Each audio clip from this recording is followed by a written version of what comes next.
Long ago, in a quiet mountain valley, there lived a sage named Anant. His hut stood under a giant peepal tree, overlooking the village below. The villagers often said, "The silence of sage Anant speaks louder than words." He rarely talked, but people still climbed the hill to sit near him. Some came with their problems, some with tears, and some simply to rest their hearts. Anant would just listen quietly, nod, and smile. Only when pressed for advice, he would softly say, "Just as breath is needed for life, a goal is needed for living." Many left confused, but still they returned again and again, for in his presence, the heaviest burdens felt lighter.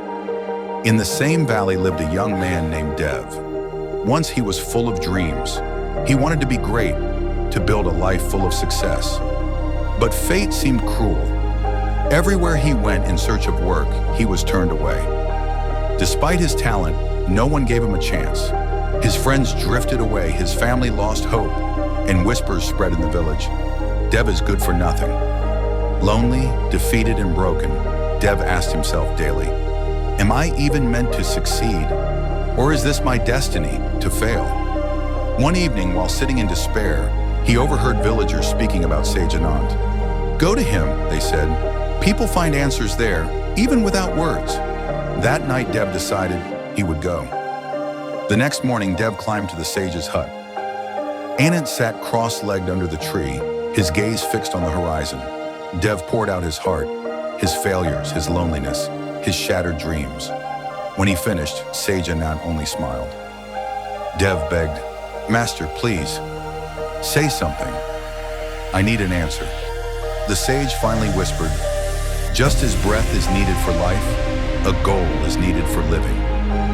Meet me by the river tomorrow before sunrise." Confused but desperate, Dev agreed. The next morning, under the pale light of dawn, Dev reached the river. Sage Anant was already waiting. Without a word, the sage stepped into the water. Dev followed. The water rose higher, first to their knees, then chest, then neck. Suddenly, Anant pushed Dev under the water. Dev panicked. He struggled, kicked, clawed at the water, desperate for air. His lungs burned. He fought with all his strength to rise. Just when he thought he would faint, Anant pulled him up. Dev gasped, breathing wildly, his eyes wide with fear and confusion. The sage asked calmly, "When you were drowning, what did you want most?" Still panting, Dev replied, "Breath. I only needed breath." The sage smiled. "That is the secret. When you want your goal as desperately as you wanted that breath, nothing can stop you.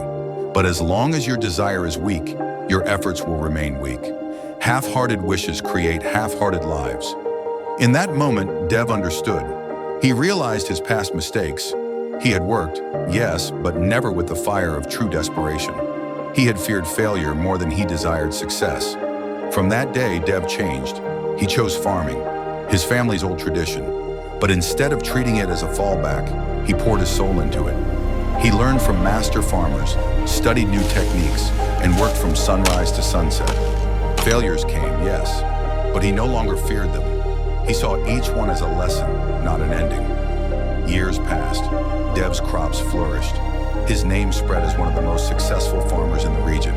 He bought more land, supported his family, and taught other villagers modern farming methods. Eventually, he even opened a small school telling children, "Never fear failure. Let your desire be as strong as your breath. Work with all your heart, and success will follow." One evening, Dev returned to the sage, now older but still serene under the same peepal tree. Dev bowed and said, "Master, I finally understand. True success is not just about achieving goals, but about giving your whole heart to the journey. Failure is only a stepping stone." Sage Anant blessed him and said with a gentle smile, "What you have lived, Dev, is the real wisdom. Now carry it forward and light the path for others." And so, Dev not only transformed his life, but became an inspiration for his entire village.